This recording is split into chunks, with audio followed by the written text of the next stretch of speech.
Where do you stand with the outgoing mayor of Minneapolis, R.T. Ryback? I know you've been politically allied with him, but he hasn't given you his blessing or imprimatur, has he?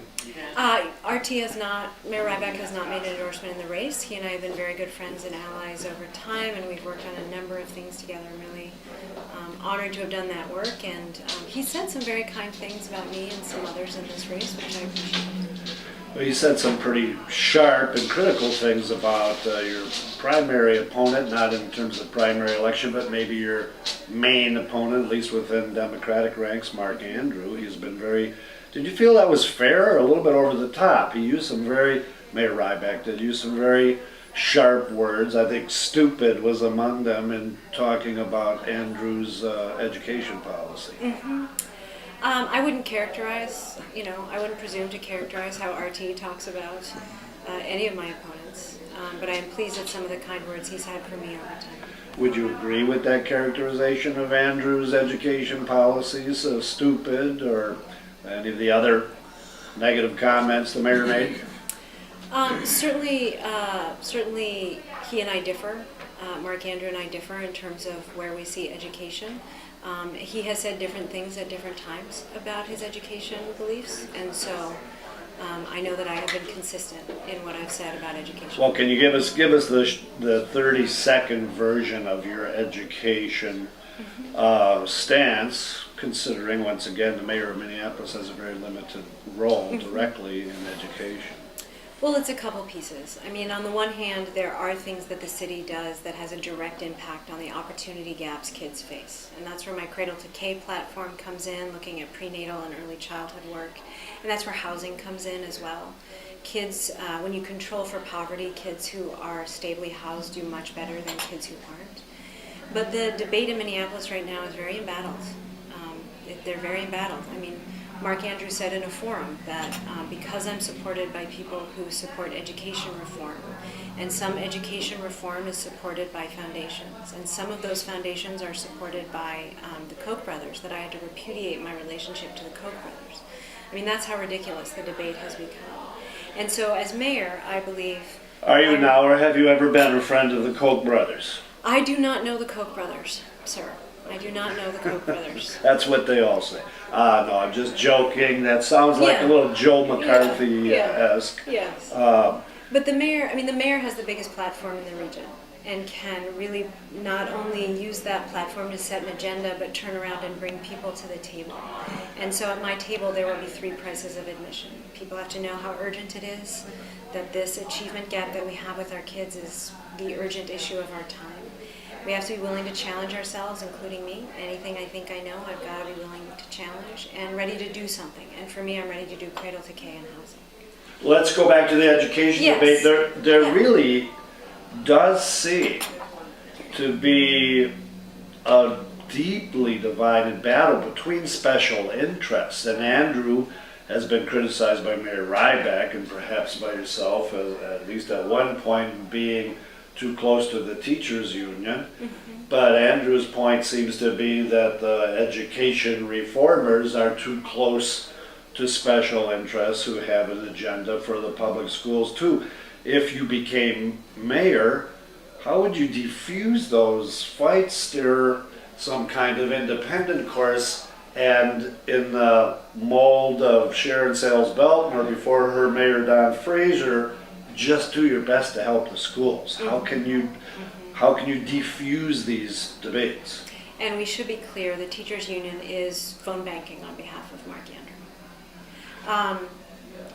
Well, for me, it's a question of, right now, all the conversations are about what adults are afraid of. And the conversation needs to be about what kids need. So we need a child-centered conversation, not an adult-centered, debate. And part of the way that happens is people who are willing to come around the table, who meet those prices of admission, that they know it's urgent, they're willing to challenge their own thinking, and they're ready to do something. We can have a successful conversation when you meet those prices of admission. Because I have to be able to sit next to a table with somebody I disagree with and still know that the most important thing is what kids need. And so, for example, if we know that kids do better when they spend more time in educational settings. We know that kids do better when they spend more time learning. And so the question isn't, shouldn't be, oh, but I'm afraid of, what that'll mean for this person, or, what'll it mean for the other fights that we have at the legislature, or whatever it is that people are afraid of. If it's a child-centered conversation, then we all come together and we say, how do we make that happen? How do we make that happen in a way that makes sense for people? We're not naive, we don't have to lead with our chin, but how do we make that happen for kids? That's what needs to happen next. You're a public school product from the western suburbs, the Gold Coast, as Mayor Charlie Stedvick used to call it, Wayzata, I believe. So what's the difference in the education you got there and the education that is on the tap now or available to students in Minneapolis public schools? I think there's definitely a resource difference. There's definitely a resource difference, and then the makeup of the kids who go to school are different as well. We have, I am not in the school system, and so I am not an expert. But I do know that the Minneapolis Public Schools has 80 different languages in it. It has, a higher proportion of students in special ed than other schools have. A lot more kids coming to school from unstable housing situations, all which make it harder to teach a kid. But we also have to make sure that we are setting up our school system well, and I congratulate every teacher, every administrator who is operating in the public schools. They are doing the work that needs doing for our kids, and we need to make sure that the kids are getting all the support that they need all the way around. What's more important as a problem or a potential area of solving the problems? Is it teacher performance or resource availability? At this point, I can't answer that question. I'm not an educator. I'm not in the school system. What I can say is, as mayor, I will bring people around the table so we can help suss that out and find the best solutions possible for our kids. R.T. Ryback's been mayor for 12 years, 3 terms. When do you think he got interested in education? I couldn't answer that question. I know that he has said that it's happened more in his last term than in the first 2, but I also know his entire career he has spent working hard on behalf of kids.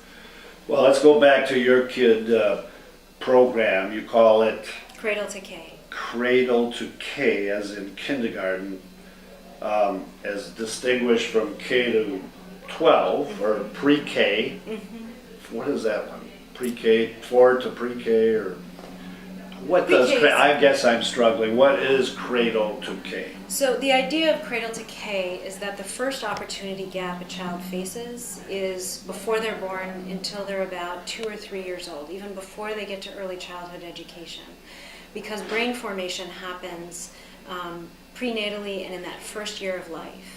And so if kids get that healthy start that they need, they get what they need for really good and proper brain functioning, they're going to start their early education even better than they would have otherwise. And at the City of Minneapolis, I have fought hard for our health department over time. We're doing great disparities work there. And we have something, it's a federal program called Healthy Starts.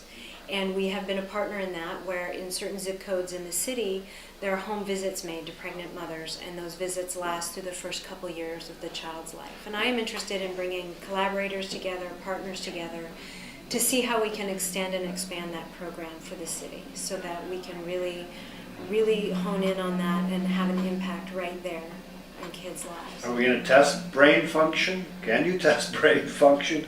Should we test brain function? Sounds a little sci-fi. The metrics for that have to do with how well are the kids doing, by the time they hit early ed. It doesn't have to be sort of electrodes and things like that. I've sometimes thought we should test brain function on the city council, but let's just leave that. Mine's working very well. My brain's functioning very well. Speaking of zip codes, what zip code do you reside in Minneapolis? Well, that's an interesting question. I live in 55410. My husband lives in 55408. Do you live in a duplex that crosses a zip code line, or how does that work? No, he's on the Metropolitan Council and I'm on the City Council, and our districts don't overlap. So I live in a home in my neighborhood in Linden Hills, and he lives in the home we own in the Lindale neighborhood. So how far of a walk is it in the evening if Mrs. Hodges and Mr. Hodges decide to have a bucket of popcorn and watch the news together? It's about a 15-minute bike ride. And how long have you been married? We've been together for 6 years. We've been married for 2.5. We have never lived together. Do you have a commuter marriage? Is that by zip code? I don't exactly know what you mean by commuter marriage, but I will say this. I live in one house and he lives in another, and anybody can come look. Wow. I'm not, making any judgments here. I have lived in one house and had a wife. We are very in a different house, but then that went the way that usually goes. So we are very dedicated public servants. We will be living together next year. well, who's giving up which zip code? Well, we own the house in the Lindale neighborhood. And that's the 55408. 408. Oh, okay.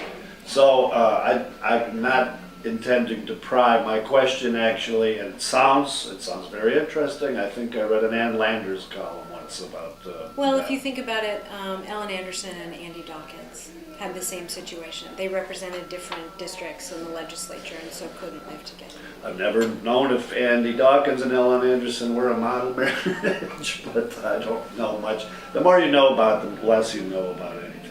But my question is, a number of the candidates, many of the leading candidates, live in some of the, for lack of a better word, tonier zip codes, nicer neighborhoods, Southwest Minneapolis.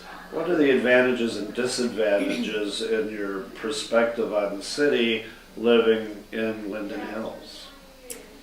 Well, the advantage I have in my perspective on the city is having served 8 years on the Minneapolis City Council and knowing that, having participated in discussions, debates, policy making about issues that affect the entire city of Minneapolis. I mean, that's the advantage I have coming from where I come from. It's the place from which I've been on the City Council.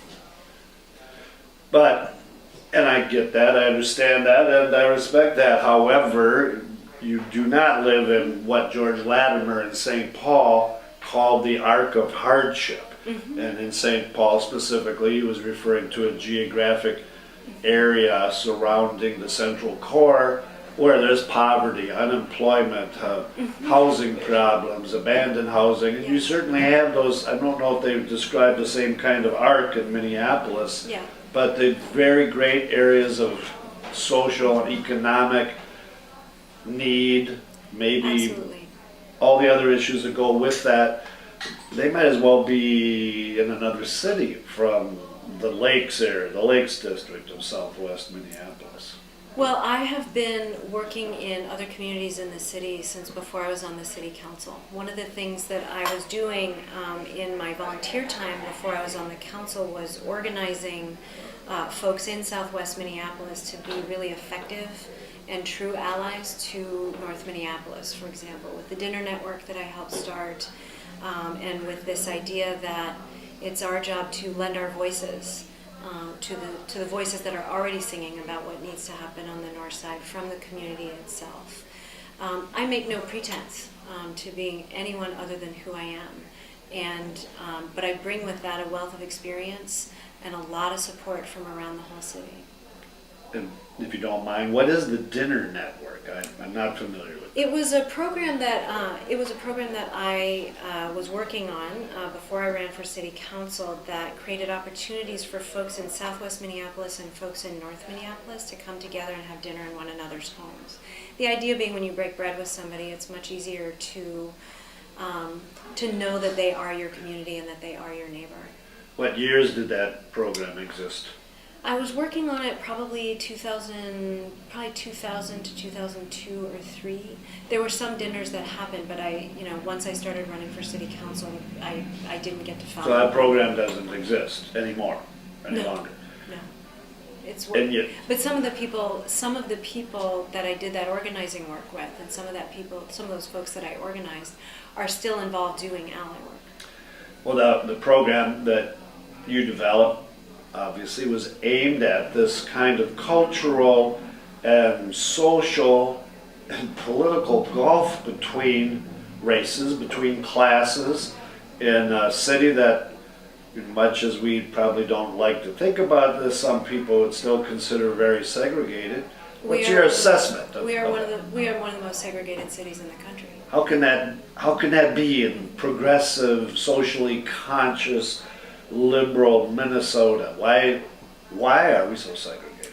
I mean, we have the biggest gulf between white people and people of color on education, income, housing, health, and geography of any city in the country. And for me, I mean, that's what I'm running on. That's one of the primary reasons I'm running for mayor. I want to build and grow Minneapolis, but I also know that to become that greatest city, we have to take on our greatest challenge. Well, and I've heard you say that, and I admire the focus on that, but shouldn't there be alarm bells going off? Yes. How can you grow the city of Minneapolis with such a large elephant in the room, such an urgent, big problem, this divide between race and class and levels of income and status and everything? To me, isn't the education part of the problem, which gets so much attention, just part of the problem? Yeah. And isn't growing Minneapolis addressing another part of the problem? But you say that again, how you feel these gaps are very important and the focus of your campaign. But shouldn't we all be standing up and shouting about it? It's Yes. almost if it may be it is an emergency. It's the most urgent issue of our time. And I talk a lot about education, but I talk about employment and health and housing, that all of these gaps are the biggest challenge we face as a city. They will keep us from our brightest future. So growing Minneapolis and taking on our biggest challenge, they go hand in hand. They go hand in hand. You say that so calmly.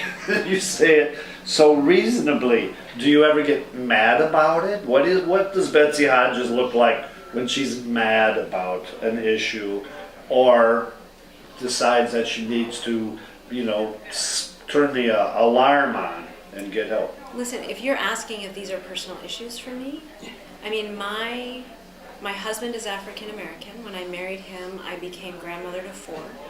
2 of them are African American boys in the Minneapolis public schools. Yes, this is personal to me. It's absolutely personal to me. Am I angry about it? Of course I'm angry about it. It diminishes our entire community, and it forgets the humanity of huge sectors of the people who live in the city of Minneapolis. It's completely unacceptable.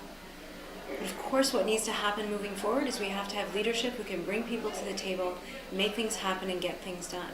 So what does Betsy Hodges look like when she's angry? She looks very intently focused on doing her job and getting the results needed to make sure that things change. That's what Betsy Hodges looks like. She's working hard. It just seems, and how long have you lived in Minneapolis? 15 years. And certainly you grew up in the Minneapolis area. These problems have been discussed ad nauseum for decades. Are they getting any better or are they getting worse? One of the philosophies I operate under is the best time to plant a tree is 20 years ago, and the second best time is today. So if we're going to do something, we've got to start from where we're at, and we have to go from here. And that's what we will do. Is that a yoga saying? Do you do yoga? I don't. Not very often, no. What do you do to calm yourself and center yourself? I want to do that, whatever it is. Yeah. What is it? Go running and lift weights. Running, not at the same time. Usually not. Well, let's go back to these problems and these divides. You participated in the Falwell Park mayoral discussion earlier this month. Were you there? Yes, I don't think there's one that I've missed. In North Minneapolis? We have a story on the UpTake today indicating that a number of people who were there felt upset, even walked out, because they felt that the major candidates for mayor, including yourself and the other well-known candidates, were not really directly addressing the problems in North Minneapolis. And secondly, that they weren't really inviting meaningful participation of the people in North Minneapolis, and that as a result they like James Everett, who's from North Minneapolis, community activist, well known, a lot of street credibility, and no chance to be mayor. I think he spent $200 maybe, but he's a very charismatic figure. how come politically, do you accept this premise, how come politically the political leadership of the city seems so divorced from perhaps one of its neediest areas? Can you restate the question? Well, first Not of sure all, what you're perhaps asking. I'm wondering whether you agree with this premise. You're certainly free not to. But and then what do you do about it? Is the political leadership of the city divorced from the neediest areas of the city, including North Minneapolis, that there's that sense, at least our reporter sensed it, a sense that of alienation, frustration, cynicism. Here come the candidates for mayor. It must be every fourth year, and they're saying the same old, but they're not really listening. They don't really know or want to know what we know, and la-di-da. This is going to be another election where North Minneapolis doesn't really figure very large or loom very large. Is that fair? And if it is, what do you do about it? I can speak for myself. And I have spent a lot of time on the north side before I was on the council, while I've been on the council, and as I've been campaigning. That making sure the north side is successful is important to me. And the issues that the north side face are at the center of my campaign. It's the center of the reason I choose to be mayor. And so moving forward, what happens on the north side is going to be a crucial indicator of how we're doing as a city as a whole. How we're doing as a city as a whole north side success will be one of the indicators, one of the leading indicators for that. The issues that I have a lot of support on the north side, and the issues that folks on the north side have been bringing up are issues that I have been talking about on the campaign: housing, transit, job creation, education, public safety, police accountability. All of those are key issues that I've been hearing from Northside residents that are also key issues for me moving forward and will be as mayor. Those are tough issues. Yeah. We have had one woman mayor in Minneapolis, Sharon Sales Belton. I think there's still some kind of stereotyping of women candidates for mayor maybe is not tough enough to crack those nuts. You're talking about those issues, and of course that's unfair, but how do you respond? What do you think about that? Well, I mean, there's a couple things. I have been leading the city of Minneapolis for 8 years. I have been chair of the budget committee for the last 4, getting us through the recession better than almost any other city in the country. $1.2 billion budget, 5,000 employees. I know how to lead the city of Minneapolis, and I have taken on many tough fights. I was honored in the Star Tribune when they endorsed me, that they said, taking on special interests has never bothered Hodges, and taking on the tough fight has never bothered me. They almost patted me on the head when I decided to take on reforming those closed pension funds. I mean, you'll ruin your career, and those special interests are going to come after you, and don't do it, it won't happen. And I took it on for 6 years, and when we won, we got pensioners got every benefit they were promised. We saved $20 million in 2012 alone. We got us, moving forward. Now, I guess the short answer is you think yes, a woman can be a successful mayor. Did I cut you off there? I will just say, I mean, those special interests who are going to be mad at me, they are mad at me. They are supporting Mark Andrew. But the answer to your question is, am I tough enough to be mayor? Yes. Yes, I am. Well, let's talk about those special interests then that are supporting Mark Andrew. Mm-hmm. Who are they? Why are they supporting him? Well, in this particular pension fight, Brian Rice in particular was sort of leading the charge against what the city wanted to do. He's an attorney who represents union interests. He's a lobbyist. He's an attorney and he's a lobbyist, and he was representing these 2 closed pension funds and fought us tooth and nail. And but we got the right thing. He is not contributing to your campaign. He is not contributing to my campaign. Well, look at the divide within the DFL tent. I think I asked Mark Andrew a similar question. If you want to be successful as a political leader in the city of Minneapolis, maybe even as a corporate leader or media leader or whatever, you almost have to be a nominal DFLer. Do you think that that's correct? So you're asking if in the city of Minneapolis? Isn't almost everybody? Do you know any Republicans besides Cam Winton in the city of Minneapolis? I was the first Democrat to represent Ward 13 in 12 years. There have been 4 election cycles without a Democrat elected into my seat when I won in 2005. Why do you think you won? Because I was the best candidate, and I put together an incredible grassroots campaign. I spent time making sure that if I ran, there would be the grassroots support to make sure that I could win. That being said, of course, we're primarily Democrats here in the city of Minneapolis. There's no getting around well, you had this big tent, and you guys fought it out in June at the city convention. Mano a mano, Mark Andrew and you primarily. Hammer and tongs. How many ballots? 7? I can't remember now. 4? And you went until into the evening when you and your candidates left. We stopped preventing our supporters from leaving, yes. You said, I'm not going to, don't tell anybody, but the door is right over there.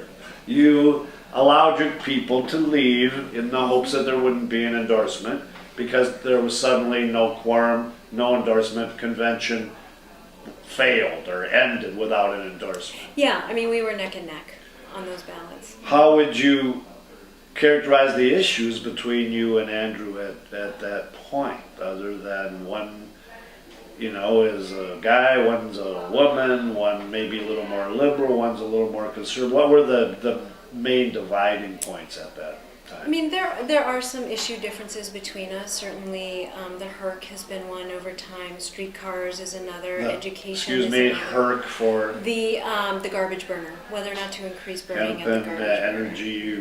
What is it? Recycling center or yes. energy? Whatever. Yes, I know what you mean. The one when you're sitting at Target Field eating popcorn and something gets in your teeth. That's from the garbage burner. I can neither confirm nor deny that what's in your teeth is from the garbage burner. Okay.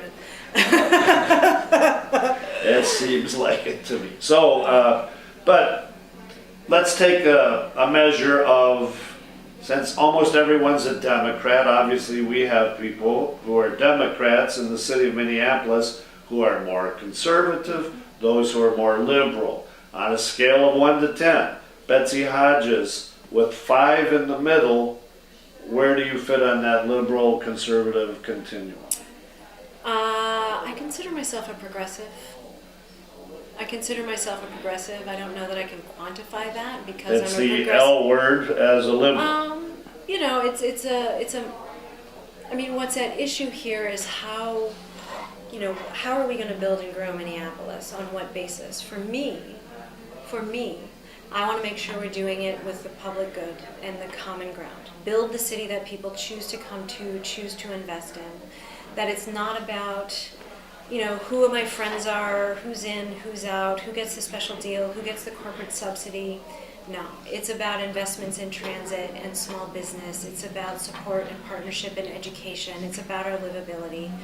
And when you do that, people come here. It's been working already. We got through this recession. People are investing in Minneapolis sooner than almost anywhere else because we made the tough choices. And because we are building the city based on the common ground, and I want to continue that progress. I'm going to go back to that scale, 1 to 10, and give you 2 pins. Yep. Where's the Hodges pin go? Where's the Mark Andrew pin go? On 1 to 10. And there's not a trap here because I don't think you could be too liberal for most of the voters in Minneapolis. I'm a progressive who has spent a lot of time making sure that the budget balanced. So it's not as easy as where are you on a pin or on a poll. I think different people would say that. And so I think But people call you too liberal. I mean, you are certainly, I've read the comments on the Star Tribune endorsement of Betsy Hodges, and they're mostly, well, there goes the city, another liberal.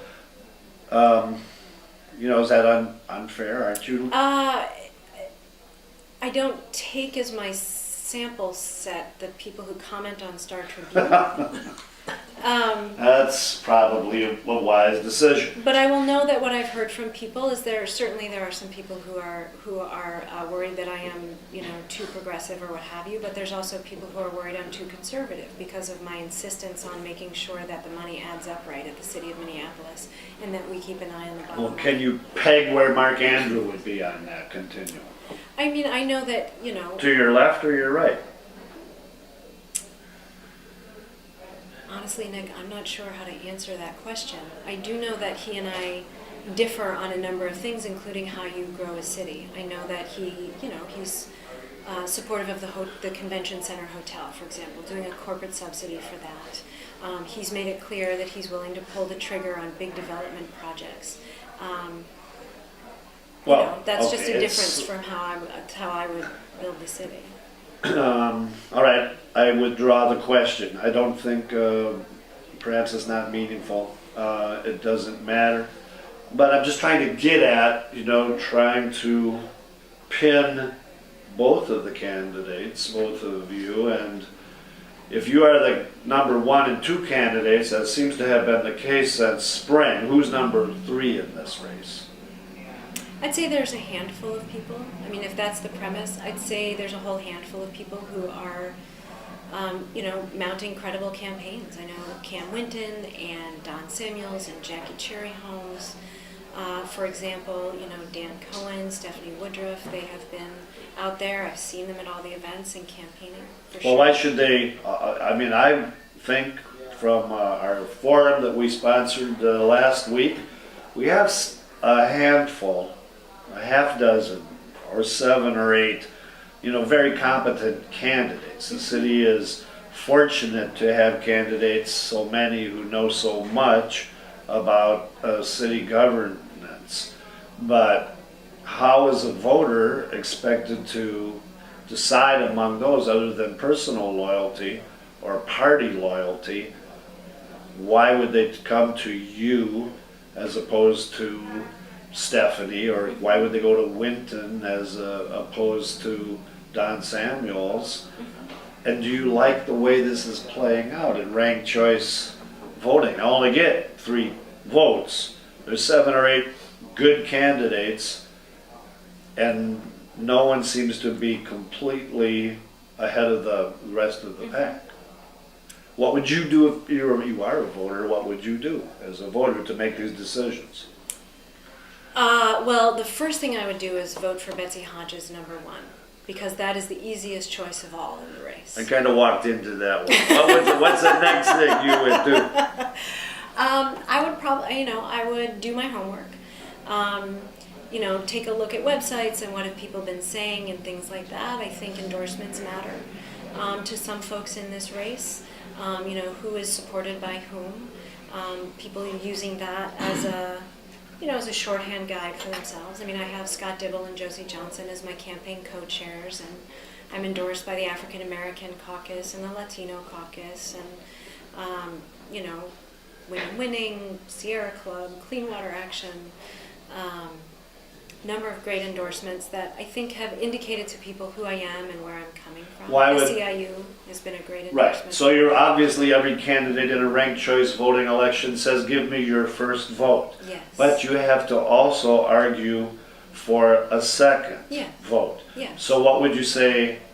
I'm going to give you 2 other people. I'm going to give you Andrew, and I'm going to give you Cam Winton. Mm-hmm. How do you ask for their second preference votes to their supporters? I think in either case it's, what are you looking for in a mayor? What are the key issues for you? Well, here's what my key issues are. Here's where you and I might agree. Here's where I do it less in terms of, hey, if you like this person, you'll like me. And more, what issues do you care about? What issues drove that? And here's where I stand on those issues and what we might have in common. Right, and so specifically, how do you say to Mark Andrews voters? Mm-hmm. Or are you going to vote for Andrew? Fine, but vote for me second because? Vote for me second because I have a big vision for the city of Minneapolis that's about growing it, but also taking on our biggest challenge. And because I have 8 years of experience leading the city of Minneapolis, and because I'm a great candidate.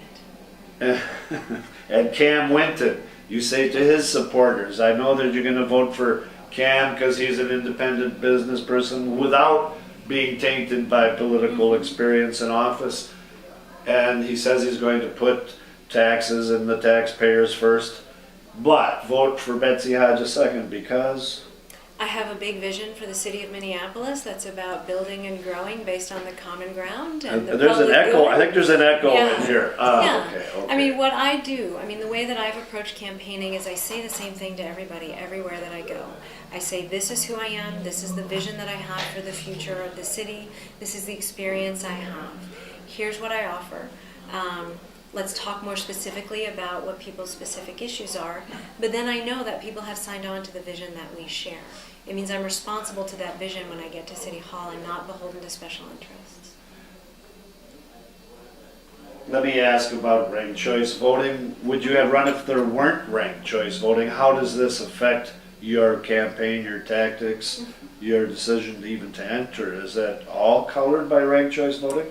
I believe that I would have run, but I do believe ranked choice voting gives me an advantage in this race because the way that I am and the way that I campaign is I want to make sure we're in all parts of the city, touching all parts of the city, leaving no vote and no voter unturned. That is important, and I would have done that regardless.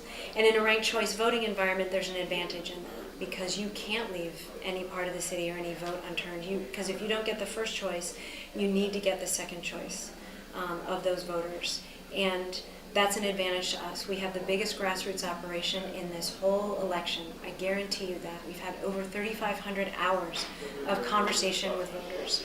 We have we have been out there, I think we've made 150,000 attempts to try and reach people at the doors, on the phones. We have been out there, and we have a huge grassroots operation going. That's an advantage in a ranked choice voting operation because that means we've actually talked to voters one-on-one, and each of those, if we weren't the first choice, we have asked for second or third choice as needed. And that happens in those one-on-one conversations. What's the budget for the Hodges campaign? You know what, our report came out today. I have no idea what was on the report. Shall we call someone? You can ask that guy right there. All right. Yeah. Enough on ranked choice voting. You imply that Mark Andrew is old guard. You haven't used that term, or have you? Is he the old guard? I have not used that term. I have not used that term. I think when you take a look at who who he's got surrounding him and who's supporting him, he certainly has a lot of establishment DFL folks. A lot of that money is certainly with him and supporting him, for sure. But a lot of those same people endorsed R.T. Ryback. Some of them, yes, they sure did. And some of Ryback supporters but also. let's be clear, some of them didn't. Right, as well. okay. Yeah. Well, is there a rap if the person is representing the old guard? What's the downside of that? The downside of being old guard in Minneapolis. If Mark Andrew is the old guard, Betsy Hodges must be new guard. new guard. Yeah, I think it speaks to a way of doing business in the city, and it speaks to a way of governing, which is, for me, it's about wanting to make sure that we're building based on the common ground and the public good. It's not, who my friends are, it's not smoky back rooms, it's not anything like that. And I am not implying, certainly, that applies to everybody who's supporting Mark Andrew, but I think it's a philosophical difference between the two of us. I think Don Fraser, we're talking about former mayors, Don Fraser, Sharon Sales, Belton, they at least had a very firm public commitment to open door decision making, collaboration among all parties. Sharon Sales Belton just the other day told the UpTake that the way to solve city problems is to make sure everyone gets invited to the table. I would argue in the last several years here in Minneapolis, we've gone to a much more traditional closed door, behind closed door decision-making process. Have you seen that? What kind of an administration would a Hodges administration be? That is not my experience of the leadership I've been providing at the city of Minneapolis. That I very much, I have made a series of very hard decisions over time. My first, my 2 terms as council member, we were under siege by the Republican government, disinvesting in the cities across the state, let alone Minneapolis. Plenty administration. Yes. Right, okay. Yep, and we were, we had our closed pension funds that were having a huge pressure on our property taxes. We were in a recession, and tough choices had to be made. And those tough choices were made out front in the open. We explained every single one of them. And I explained every single one of them, and I'm proud. I'm proud of my record of making tough choices and being really open and honest about it, and that will continue. Now, people often ask me, what's the difference between you and R.T. Ryback? And I say, look, he was governing during a recession. I will be governing during a recovery. There is change coming, and we have to make sure that we have the same sort of discipline, the hand on the tiller that got us through the tough times is going to make us even more successful in the better times. Do you feel that the city decision-making around the Viking Stadium project is a model that should be emulated in any way in difficult decisions that may lay ahead? You mean the part where it was decided to have it be done, or what's been happening subsequently? Well, I think I am talking specifically in the parts where interest meeting not at full public view, discussions and decisions being made not in public view, legislation being crafted not in public view, and then being brought to the city council for very quick decisions that I don't think were fully aired. I'm asking you though to analyze that process, and I know you voted against the stadium. I was going to say.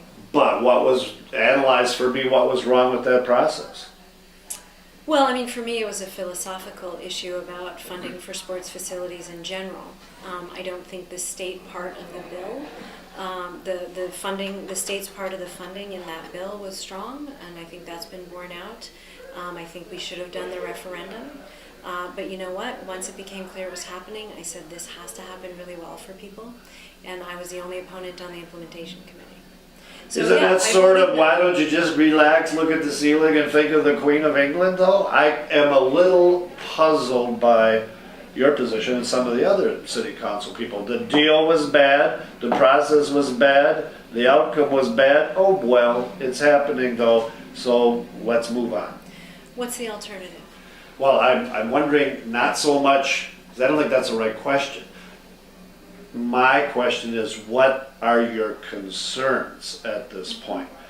You could argue that the $1 billion publicly financed project, which was billed as only $500 million from the public, is really looking more and more like $1 billion publicly financed project, because even the supposed private revenues from the NFL or the Vikings exist only because of this project being built. All the wheels are coming off. There's all sorts of problems. There's all sorts of red flags and warning signals. It continues to roll ahead, and some people are concerned this is going to be a financial disaster for the city and its taxpayers. So what are your yes, those decisions were made. You voted against it and you're part of the deal. There's little you can do about that now, but if you are mayor, you're left with the legacy of this. What are your concerns and when do you have to act? I aired concerns at the time of the vote, and I have said them subsequent to that, my fear is that at some point down the road, they're going to come knocking on the city's door again and ask for more money, and my answer will be no. I think that the numbers, when you analyze them, that seems to be a really rational fear. So what can the city do at that point? Be left with a white elephant? Money is going to be devoted, sales tax money, in the hundreds of millions over the 30-year amortization of this stadium. I've seen up to 700 million of city sales tax revenues will be devoted to this project. And that doesn't even count the Target Center part of the deal. But it does take revenues away from regular city departments, neighborhood revitalization, redevelopment.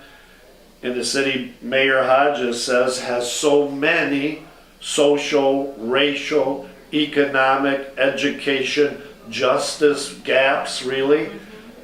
How did we get to the point where the only thing that got everybody together was a football stadium and a Frankenstein deal that could threaten the livability of the city in the future under your administration. Does that keep you awake at night? I'm not sure what your question is at all. Pardon me. To go back to that question is, you can say it's a done deal. That's what I was hearing at the Mayoral Forum the other day. Bad deal, I was against it before I was for it, but it was it's a done deal. But it could come back to bite the city. Right. In fact, there is a good likelihood it comes back to bite the city, in which case, how does the mayor respond? Well, I mean, I'm the mayor of Minneapolis. I represent the people of Minneapolis. It is my job to advocate on behalf of the people of Minneapolis, the city, and our future together. And part of that is making sure that we don't pay 3 times for a stadium.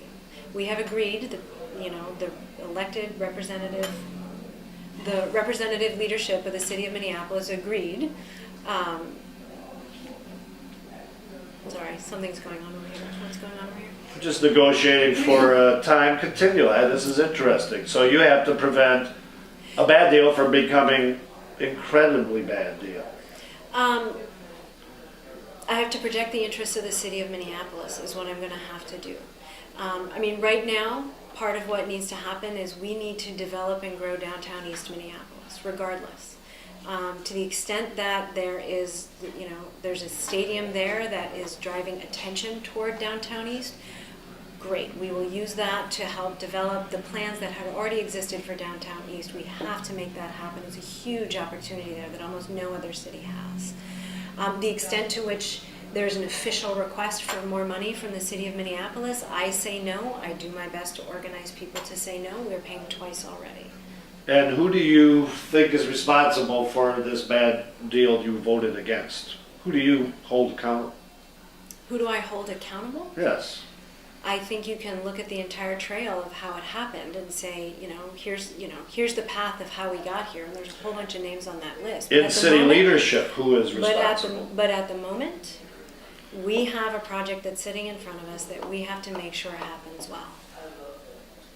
So it would be not a worthwhile exercise to go back a year in time and say, who did this deal? To what purpose? I think everybody knows who voted for it. I think everybody knows who championed it. I don't think there's any mystery about that. But naming those names now will not help us get a developed downtown East, the best jobs at the stadium ongoing possible. That's what my eyes are focused on right now. Okay. I voted against it for all the reasons I said at the time. I editorialized about it. I said so out loud. I was against it, and I've certainly taken the heat for that. But I also say, look, this project is moving forward. We certainly have to keep an eye out to make sure it's happening well on the political and the financial side, but we also have to make sure it's happening well on the development side, on the job side, on the future of the city side. Let's turn to and we'll wrap this up shortly. We appreciate, again, Betsy, your time. Thanks for talking to us. But let's turn to some community relations, police problems. We have a woman chief. Are you going to keep the chief? Does she have a job under your administration? I have expressed a lot of faith in Chief Hartel. I think that she is a cop from the tip of her boots to the tips of her hair, but she has also really got a deep understanding of what it's going to take to make sure we have a police department that is good with the community, that we are high touch as well as high tech police department, get people out of the cars, and that she understands that there's a culture inside the department that needs transforming. I do believe that Chief Hartel has those values. Do you have any qualms about resources of policing being spent on so much of the foreclosure business of the banks in Minneapolis, the evictions that follow, the sales, forced sales that continue in a city where all of these housing problems remain? You say the city, you'll be a mayor during a time of recovery, and we all pray that that is true, that there will be a recovery, but it's been evidence of its been pretty scarce at this point. It's For coming the here average sooner than person. other places. Yes. Oh, it is cold comfort that it's for most that it's happening here sooner than other places, but it is happening here, and I think that will accelerate over time. But there are clearly people who are still struggling, and we need to absolutely make sure that we are doing what we can for those folks. How do you make sure the city's resources and police department in specific terms aren't being used or taken advantage of in situations that are unfair to the homeowner and taxpayer? And I have said the city's not in the business of providing a private security force for banks. I mean, those are situations that need to be worked out.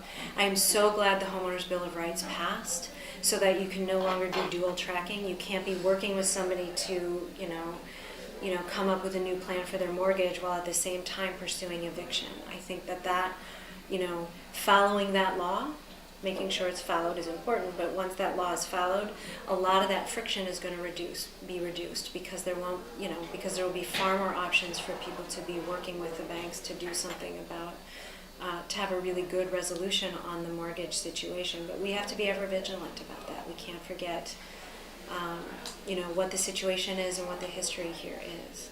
So the extent to which, folks are just relying on the police department to kind of be that security folks for the homes, I don't think is appropriate. I think we need to be making sure that the banks are working with homeowners moving forward for fair and good outcomes on this. Okay, thank you. If you were the mayor, how would you have the police department reach out to the community, especially of disadvantage, of color, of poverty, where the police actions often occur? How do you get that community to buy in to the chief's efforts to build better relations?